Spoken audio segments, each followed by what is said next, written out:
Hi guys, good day everybody. My name is Cindy. I am married a foreigner from Australia. I have been living in Australia for 38 years before I come here in the Philippines with my husband. So this is the view from the top of our house. So guys, I hope that you have subscribed to our channel, like our videos, and we can entertain you as much as we can. We hope that we can entertain you with our life here in Bacolod City.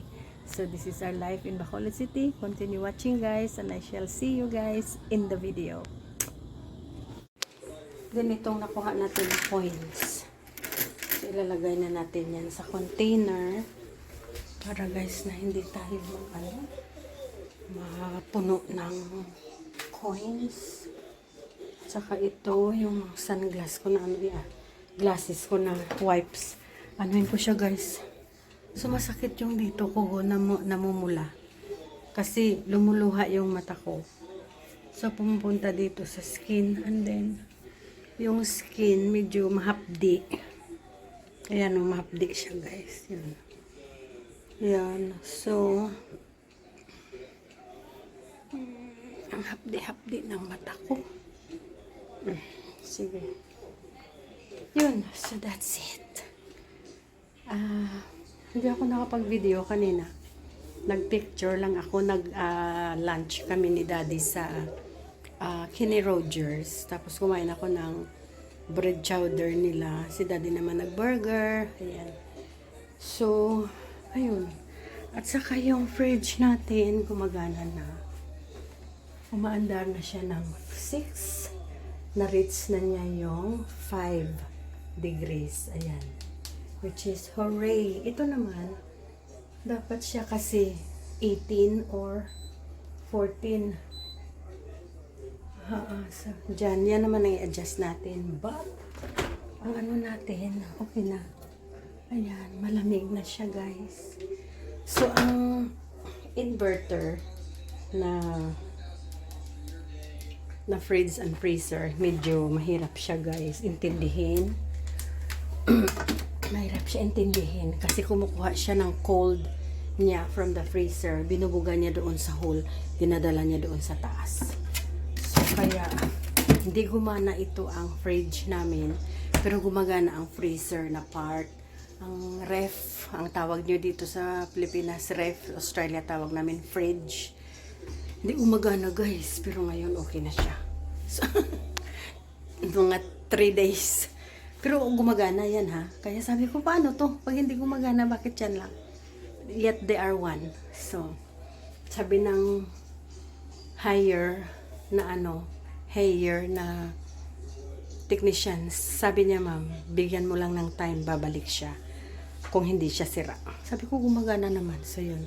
Every time na sabi na siya na pupunta siya, gagana na yan. So, huwag ka nang masira ulit kasi natatakot ako sa iyo. Ang mahal-mahal kasi nito guys, ng fridge na to. Hindi siya basta-basta lang na okay, I'll buy. You know. Talagang pag-ipunan mo talaga. Pero kanina nag-isip na ako, bibili na ulit ako ng isa. Tapos sa isip ko, bibili kaya ako ng may screen dito. Yun, tapos knock-knock, yung ganon. Kaya lang medyo sometimes marami ang tao dito sa bahay. Hindi sila marunong magamit, so hindi mo sila ma-blame. Tapos, kung kami lang dapat ni dati, okay talaga. Kaya lang minsan may mga pinapasok ako na tao sa bahay na yung tumutulong sa akin. Kaya, pag hindi nila alam, minsan malimutan kong i-explain, you know. Yung mga gamit namin is very smart. Smarter than us. So, ayan. Kaya, pero okay naman siya, guys. Minsan hindi naman talaga alam ng tao, so hindi mo talaga sila ma-blame how to do it.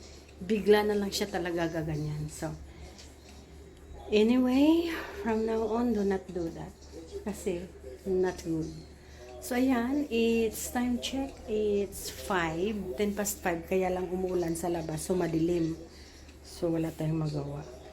Alright, this is our live in Philippines. Ayan si Daddy sa taas. Nandoon siya. Umuulan, so hindi kami makapunta sa 3rd floor. Pero dito tayo guys. Ito lang ang buhay-buhay. Hindi ko na ito ginagamit. Ito. Kasi may freezer na nga kami na iba, yung upright doon sa store. Nahirapan ako niyan, guys. Minsan mahulog ako sa loob. Kaya yan. Kailangan ko to ayusin ang glasses ko, hindi siya umuupo ng mabuti. So okay, pag hindi talaga siya, guys, umuupo ng mabuti sa mata ko, talagang para akong sumasakit yung mata ko. Kailangan sit siya talaga properly. Yung problema ko yung ito niya, yung fit niya. Pag hindi yung fit tama, naku, wala na tayong magawa. Talagang para akong susuka, you know. So it has to sit properly. Pwede ko naman ipaayos nun sa sa eyeglass people. EO ko to, guys, binili sa EO. Ayan. Okay. So guys, ayan, gabi na. So shop is closed. Madilim na yung bahay. Ayan, nag-close na tayo ng shop. At yung fridge, okay na yung under niya, guys. Ayan. Nag 5 degrees na siya din. Pupunta na siya ng 14. Nag-adjust na siya, guys. So, very good. So, akyat na tayo. This is the end of our Saturday. So, tomorrow is Sunday, day off natin, guys. Let's have a day off for Sunday kasi we can. So, ready na yung washing natin for the week. 2 bag. Ready na siya for tomorrow. And then Daddy is just relaxing. He's just relaxing. So, oh, shop's closed, baby. Shop is closed. Yeah, very good. So we have a day off tomorrow for a Sunday, and then we have a rest. Now, I went outside, so I got my hair wet because it's pouring rain. It's pouring rain. So okay, good night from Philippines. I was gonna say good night from Australia, guys. No, it's not. From Bacolod City. Good night, Bacolod City. I'll see you tomorrow. I married a foreigner.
So guys, good afternoon.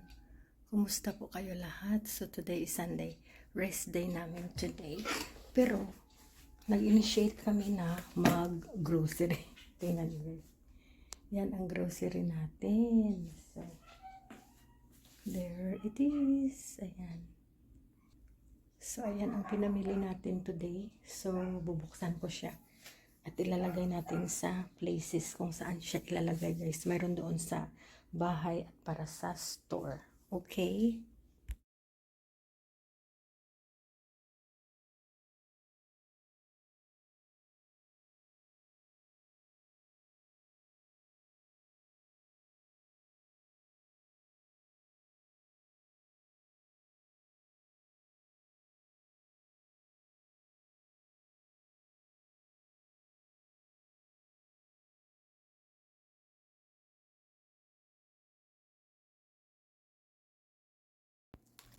So, okay guys, ayan na, dadalhin natin ito sa taas for our snack area doon sa taas. And lalagay natin sa bakit? May toilet paper tayo. And then, lalagay natin doon sa stock natin sa bathroom. May 4 tayo na toothpaste. So, okay na to. Naka-refill na ako guys sa store ng mga dapat natin i-refill. So, okay na siya. Ito yung mga ano para sa spare room. So, okay na guys. Let's go. And let's have a rest. Mag-rest muna tayo.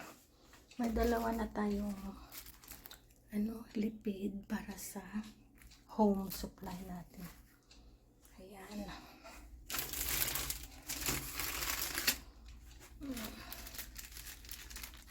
Okay. Yep. Okay. Good. Good.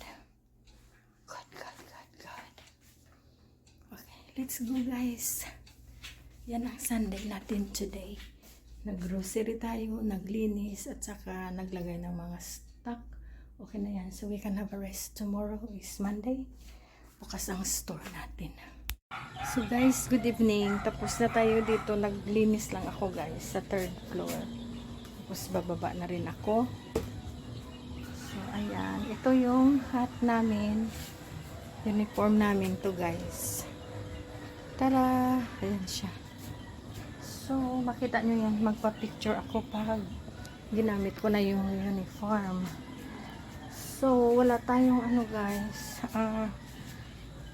Naglinis na ako dito. At saka yung sa likod. So, ayan. Malinis na. Tapos, hindi ko pa nalagay yung mga plates. Kinainan namin yan the other day. Hindi ko pa siya na put away. But it's okay kasi din siya guys. Ano ba yan? Ano na lang yung mga pots ko. Kailangan natin ilagay sa maayos ang mga pots natin. So, handle turn here para hindi natin mabanggaan. And handle turn there. So, ayan. Okay. Ano ba ito? Ang cover nito hindi para sa kanya. Nabilong yata siya sa isang pot. So, ayan na guys, ang Sunday natin. Wala na siguro tayong gagawin. Naglinis ako sa 2nd floor. Tapos yun, nanonood na si daddy ng TV. So, okay na tayo. So, we better say good night. Ayan na guys. Medyo mapaang siya pero medyo mainit pero umulan.